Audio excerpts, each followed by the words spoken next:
Šviežiais laidos produktais rūpinasi ir laidą remia Lidl.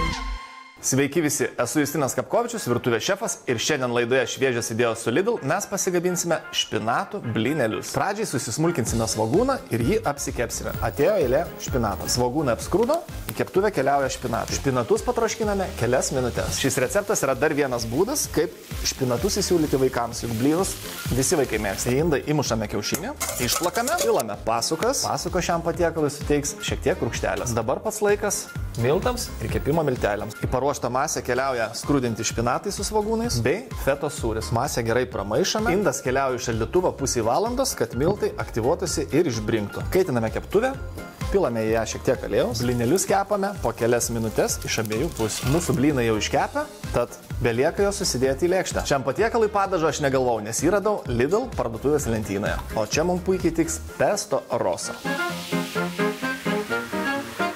Keli lapeliai baziliko.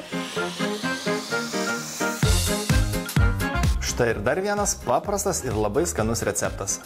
Na, o rytoj mes vėl pasimatysime su jumis Šviežios idėjos su Lidl laidoje per TV3. Viso.